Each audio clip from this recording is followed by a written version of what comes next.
Hello and welcome to my channel, Sankit KM. My name is Sankit. I like to post up Red Alert 3 commentaries, and today is no different. I just posted a commentary to this game and found out that the audio and video did not work out very well. So I was a bit cheesed off. But anyhow, since this game is really good, I've already taken a look at it. I figured, yeah, you guys should look at this game because you've also requested. Well, I've got some subscribers now and a couple of comments and stuff. So I figured, okay, well, if you guys want to keep on watching me talk about these games, then I'll post up some more videos.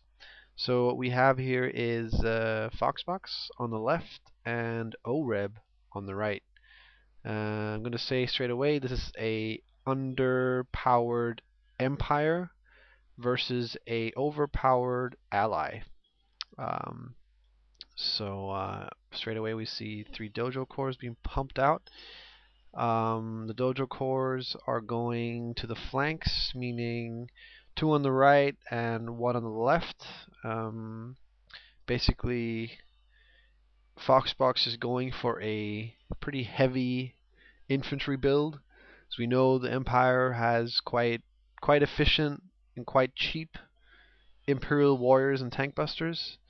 Um, the only problem is that allies probably have one of some of the best infantry in the game, slightly more expensive, but the peacekeepers and javelins are simply awesome with their secondary ability as well. So straight away, somehow Oreb understands that he has to pump out units to counter the Empire's, like, like this kind of infantry push. So straight away he's taking the buildings, this one and this one, and that's a really good strategy because, as we see now, the Imperial Warriors use their special ability to go inside the building, but they can only take one guy out of the building at a time. So it's like a very slow process because there's a lot of jabs and peacekeepers in here. Uh, so there's still, and he also takes some of his units out. So when the Imperial Warrior comes, does a special ability, then some of the units, if you're really fast at microing, you can expel your units. And then when the situation is not so dangerous, you can let your units go back inside. You have to be like really good at microing.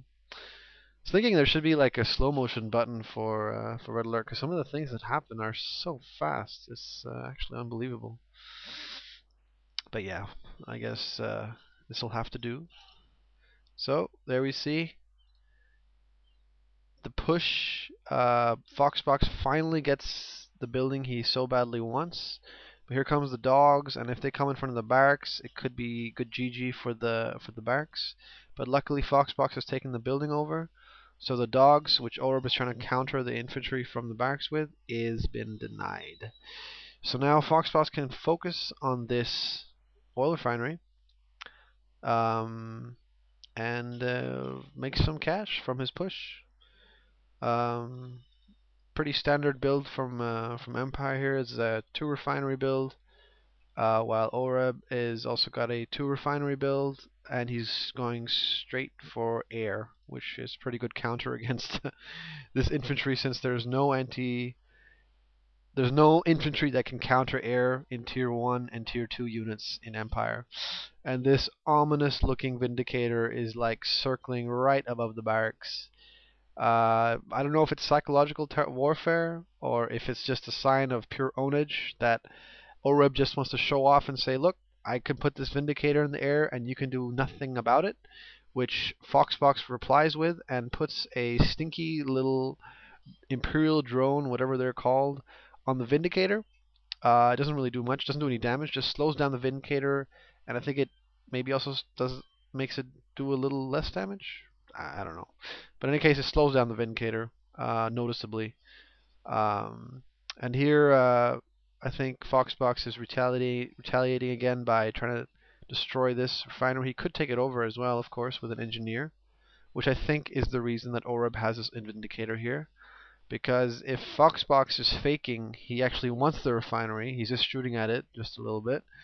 but he actually wants it, then Oreb is going to bomb the blooming blazes out of the oil refinery.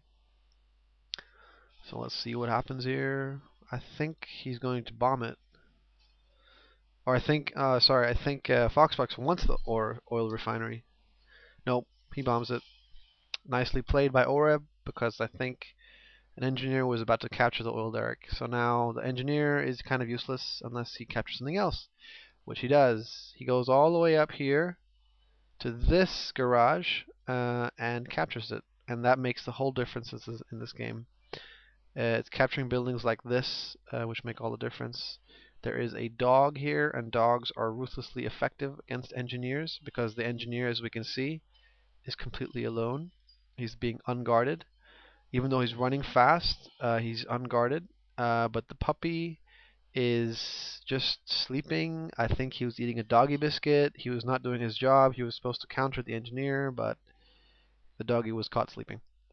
Rough, rough. So now the garage is under FoxxBoxx's control, and if you don't know, the garage automatically heals all your vehicles. So that is a pretty useful upgrade. Even though FoxxBoxx only has infantry, you will see how he puts it into play in a really, really smart way. Kind of rhymes. Here we see the peacekeepers pushing into this building, and they have their secondary abilities on. So these two guys are bearing the brunt of the Imperial warriors, but they're hardly taking any damage because of their secondary ability, while these guys are going to clear out the building. But FoxxBoxx takes out his troops before he can do that, makes them Jedi Knights, and then takes out. Like, it's kind of hard to explain, but yeah, when FoxxBoxx was out, he went back inside as a Jedi Knight to expel the peacekeepers that had taken over the building. But because there was more peacekeepers than the Imperial warriors, Oreb got the building.